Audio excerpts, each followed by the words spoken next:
Bonjour à tous, bienvenue dans cette nouvelle vidéo d'introduction à la microéconomie qui aura comme fil rouge le paradoxe de l'eau et du diamant. Les économistes classiques se sont très tôt penchés sur ce paradoxe qui cherche à expliquer pourquoi l'eau, qui est très utile à la vie de l'homme, a un prix bas, alors que les diamants qui ne sont pas particulièrement importants pour la vie ont un prix élevé. Et étudier ce paradoxe nous permettra d'adopter une perspective historique sur l'état actuel de la microéconomie. On va d'abord aborder la pensée classique du XIXe siècle et les réflexions développées par Adam Smith et David Ricardo sur la détermination des prix et la théorie de la valeur. Puis on va revenir sur ce qu'on appelle la révolution marginaliste, qui préfigure la constitution d'un nouveau paradigme, celui de l'économie néoclassique, et on va voir en quoi les marginalistes rompent sur plusieurs points essentiels avec les travaux des économistes antérieurs. Enfin, on va passer en revue le modèle de l'offre et de la demande d'Alfred Marshall pour essayer justement de fournir une solution au paradoxe de l'eau et du diamant, et ce sera aussi l'occasion de définir ce qu'est un équilibre de marché et un modèle d'équilibre partiel. Adam Smith est souvent considéré comme le premier véritable économiste. En 1776, il publie Recherches sur la nature et les causes de la richesse des nations, dans lequel il cherche à identifier les fondements de l'enrichissement des pays, c'est-à-dire de la croissance économique au sens moderne du terme. Et l'intuition centrale de Smith, elle est que le système des prix déterminé par le marché est loin d'être aussi chaotique que le supposaient ses contemporains.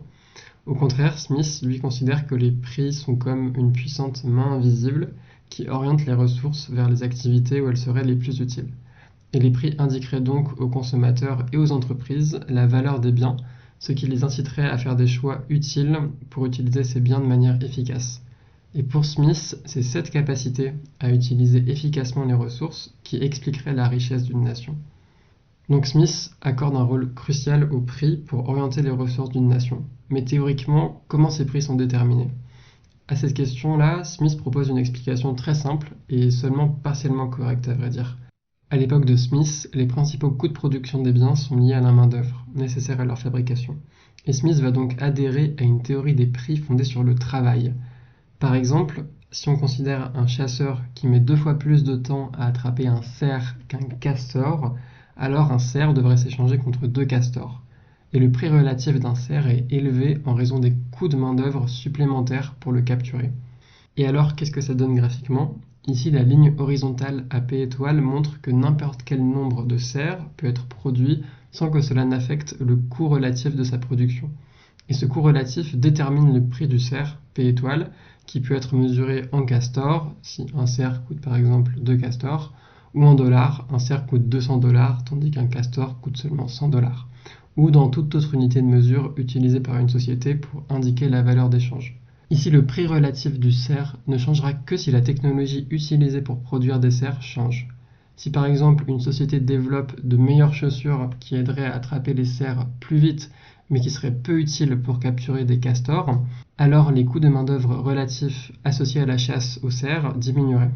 Et par exemple, un cerf s'échangerait contre 1,5 castor et la courbe d'offre se déplacerait vers le bas.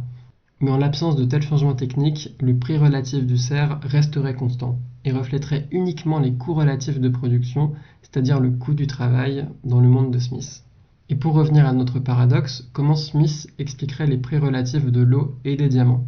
Dans la logique de Smith, les diamants sont relativement coûteux car leur production nécessite une main-d'œuvre importante pour extraire, tailler et polir le diamant par exemple, alors que l'eau est disponible gratuitement puisqu'elle peut être accessible depuis un puits par exemple.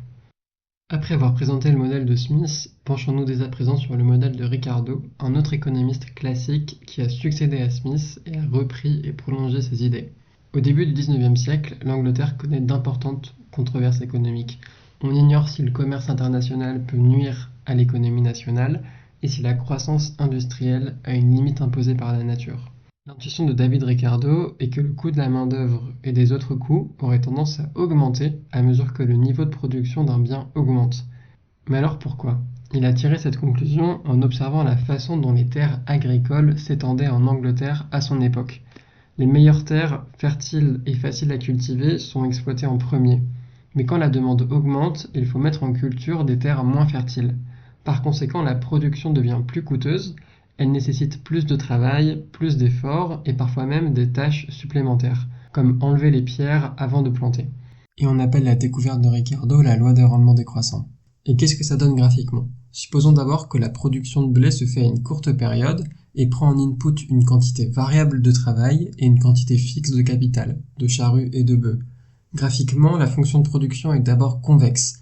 La productivité marginale du travail augmente lorsque l'on commence par exploiter les terres les plus fertiles, mais une fois ces terres épuisées, la mise en culture de terres moins fertiles exige davantage de travail pour obtenir une même quantité de blé, et la productivité marginale du travail devient alors décroissante. À partir du point d'inflexion, la fonction de production prend donc une forme concave. Résultat, le prix relatif des céréales augmente à mesure qu'on veut en produire davantage. Et pour appliquer l'intuition de Ricardo à l'exemple de Smith, à mesure que les chasseurs épuisent les stocks de cerfs dans une région donnée, ils doivent passer plus de temps à localiser leur proie, ce qui entraîne une augmentation du prix relatif du cerf. Ricardo va donc augmenter le modèle de Smith en disant que le prix relatif des biens n'est pas uniquement déterminé par la technologie de production, il est aussi fonction de la quantité produite. Mais vous devez sûrement trouver les explications de Smith et de Ricardo incomplètes pour expliquer le paradoxe de l'œuf et du diamant ou encore le prix relatif du cerf. Mais alors pourquoi ils ne reconnaissent pas les effets de la demande sur le prix? La réponse est en fait nuancée. Ils ont effectivement observé des périodes de hausse et de baisse rapide des prix relatifs qu'ils ont attribués à des variations de la demande.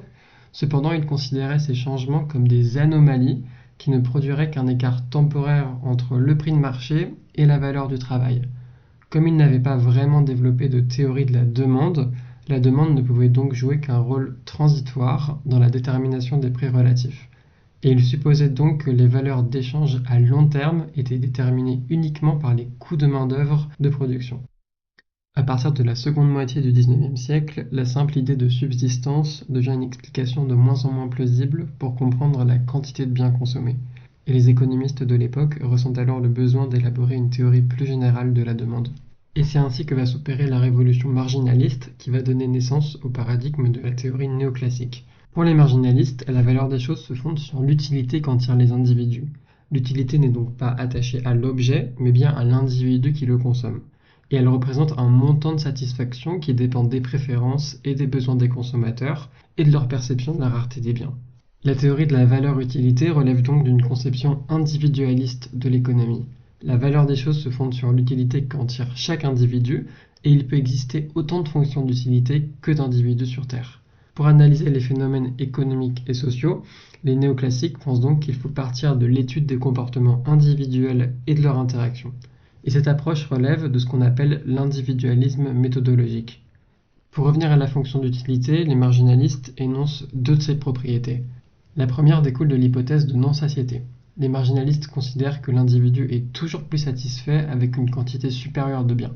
La fonction d'utilité est donc croissante. Et cette hypothèse est contestable.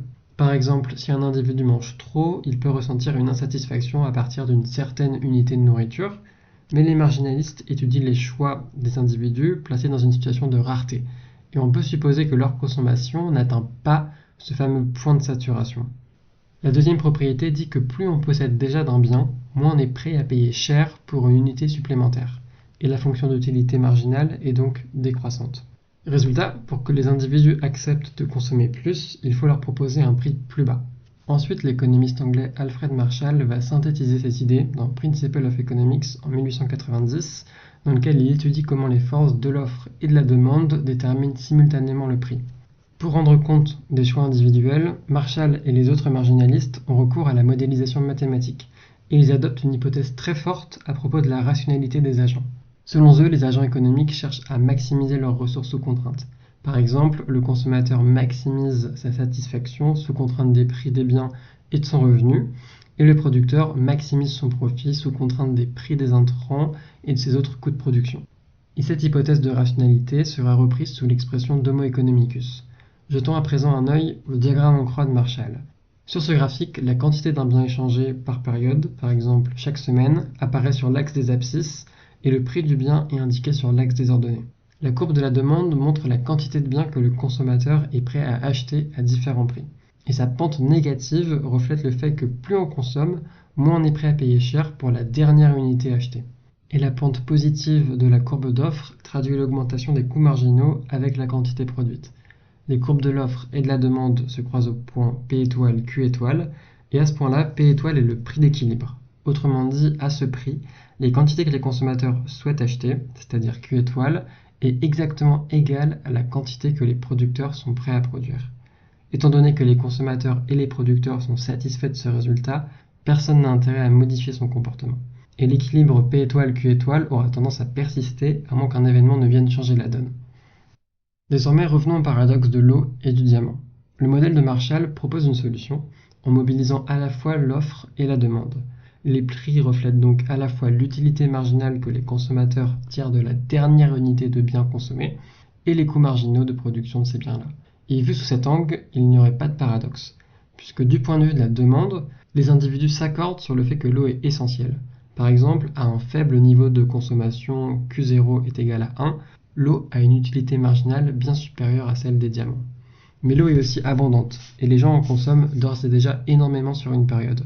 Donc l'utilité marginale d'un verre supplémentaire est très faible. A l'inverse, personne n'a besoin de diamants pour survivre, mais ils sont très rares, et les gens en consomment peu. Donc l'utilité marginale d'un diamant supplémentaire est très importante. Au final, la valeur d'un bien est déterminée par les préférences subjectives des agents, c'est-à-dire l'utilité marginale qu'ils en tirent, et d'autre part la quantité disponible de ce bien, c'est-à-dire sa rareté. Et pour expliquer ce paradoxe avec le modèle de Marshall, on s'appuie sur l'hypothèse sous-jacente du modèle, celle d'Homo economicus. Et ici, on suppose que les agents rationnels prennent leurs décisions en comparant l'utilité marginale et le coût marginal associé au choix de consommer du diamant ou de l'eau. Et le décideur rationnel prend une décision si et seulement si l'utilité marginale de ce choix dépasse son coût marginal. C'est-à-dire, est-ce que la satisfaction que je vais retirer de ce verre d'eau supplémentaire est supérieure à ce qu'il me coûte. Et ce principe explique pourquoi les gens payent plus cher pour des diamants que pour de l'eau. Une autre explication est possible du point de vue de l'offre, si on veut mobiliser pleinement le modèle de Marshall. Par exemple, le coût marginal du diamant, qui consiste à aller extraire un diamant supplémentaire dans une mine, est supérieur au coût marginal de l'eau, puisqu'il est peu cher de capter 1 litre supplémentaire. Donc pour résumer, l'eau est peu chère car elle a une faible utilité marginale et un faible coût marginal, et le diamant, à l'inverse, est cher car il aurait une utilité marginale et un coût marginal élevé. Enfin, le modèle de Marshall est ce qu'on appelle un modèle d'équilibre partiel, c'est-à-dire qu'il examine un seul marché à la fois sans prendre en compte la situation des autres marchés. C'est-à-dire que Marshall considère uniquement les ajustements à l'œuvre sur le marché auquel on s'intéresse, celui du blé par exemple, en considérant que les prix et les quantités échangées sur les autres marchés sont des paramètres fixes durant une période donnée. L'analyse en équilibre partiel est donc simplificatrice, car un choc d'offre ou de demande sur un marché est susceptible de modifier l'équilibre de l'ensemble des marchés, car ils sont interdépendants. Par exemple, si le prix des engrais augmente, le prix du blé va être affecté. Mais attention, le modèle ne suppose pas que les autres facteurs n'influencent pas le prix du blé, il suppose plutôt que ces autres variables restent inchangées pendant la période étudiée. C'est ce qu'on appelle l'hypothèse toute chose égale par ailleurs. Elle permet d'étudier le prix du blé dans un cadre simplifié. Si on veut étudier l'équilibre entre l'offre et la demande de l'économie dans son ensemble, il faut regarder plusieurs marchés à la fois. Et les modèles d'équilibre général permettent cela, mais souvent au prix d'un degré d'abstraction encore plus grand. En pratique, les économistes choisissent souvent des modèles d'équilibre partiel car ils sont plus faciles à mettre en œuvre. Mais les résultats doivent toujours être interprétés avec prudence en rappelant l'hypothèse toute chose égale par ailleurs, car l'ensemble des interactions entre les marchés ne sont pas prises en compte.